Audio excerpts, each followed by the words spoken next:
Hello नमस्कार सबैजनालाई। आज चाहिँ म गाउँ आएको लगभग 2 दिन जति भयो।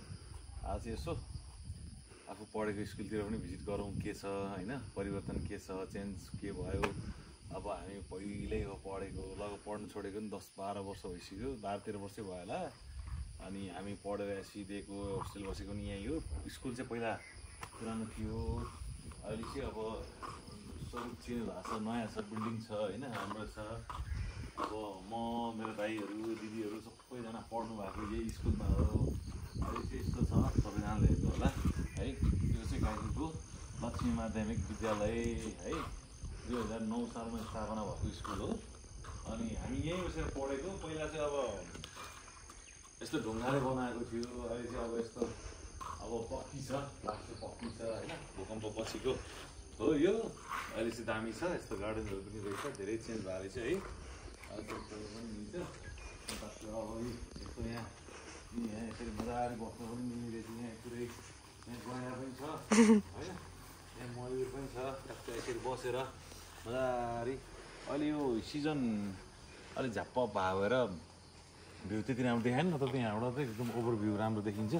अनि यहाँ पनि छ त्यस्तै बस्ने ठाउँ। यो अहिले पिङ प्रशस्त मात्रामा यहाँ 3-4 पिङ रहेछ।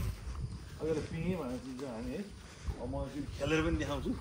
अब सर यो नानी चाहिँ मेरो फेरि मेरो भतिजनी हो, मेरो दाइको छोरी।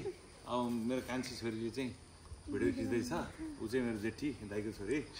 अब मेरो पनि हुन्छ पछि। अब यो पिङ यसरी खेल्ने हो। ढाड दुख्छ, तिमी पनि खेल न बिस्तारै नानी। ल है त, ल है, 1 2 3 गो।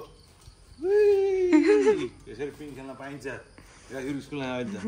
हामी पनि छोरी पाएर यहीँ ल्याएर पढाउँछ पुरै। यसरी पिङ सिङ खेलाउनु पऱ्यो।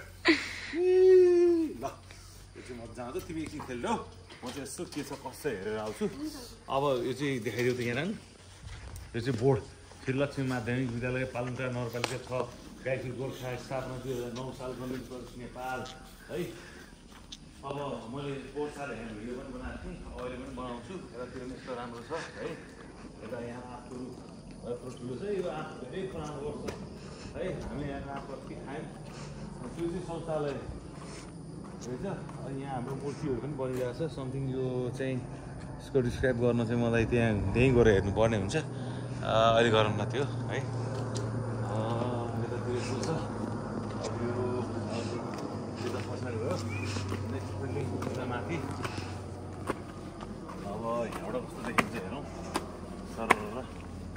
ए यहाँ यस्तो माथि जाने ठाउँ पनि रहेछ फेरि, पनि रहेछ फेरि।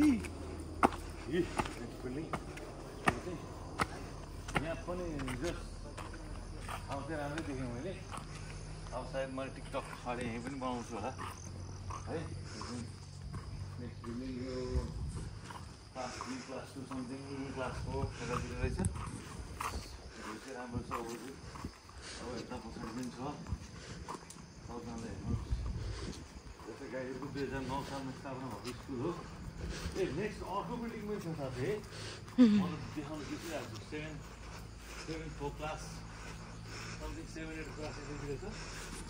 एन्ड यतापट्टि चाहिँ के छ, यहाँ चाहिँ हाम्रो एनसिएलको टावर पनि छ, एनसिएल एनटिसीको टावर पनि छ।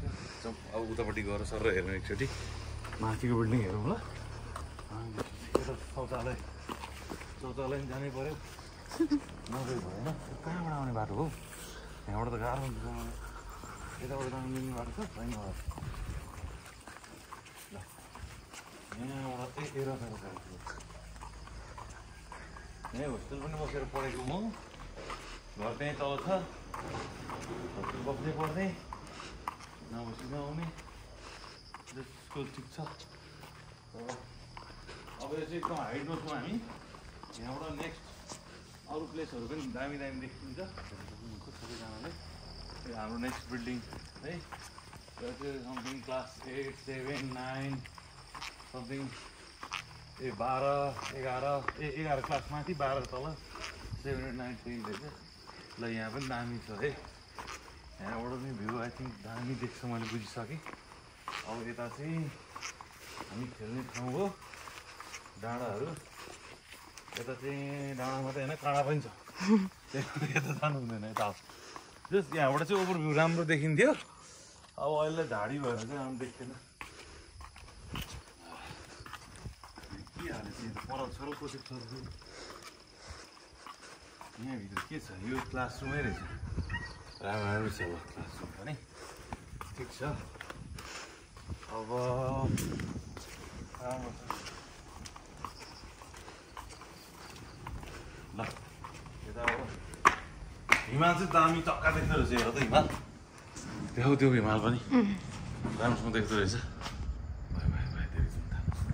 ल ल सबैजनाले हेर्नुभयो है हामीले चाहिँ म पढेको स्कुल हो अहिले 3टा बिल्डिङ बनिसकेको छ पहिला पनि बिल्डिङ धेरै थियो पहिला चाहिँ माटो र ढुङ्गा मिक्स गरेर बनाएको थियो अहिले चाहिँ अब सबै अब पक्की एकदम यो त लाइफ टाइम ग्यारेन्टी टाइपको नै एकदम पक्की भवन बनिसकेको छ अब सबैजना बजार मात्रै गाउँमा कोही छैन पढ्ने को स्कुलमा यत्रो बनेको छ है अब हामीले पनि छोराछोरी पाउने यहाँलाई पढाउने त्यही नै छ यो चाहिँ मेरो स्कुल एन्ड अदर भिडियोहरू चाहिँ म पछि सुट गर्छु यसलाई चाहिँ यतिबाट निकाल्छु हस् thank you so much and keep watching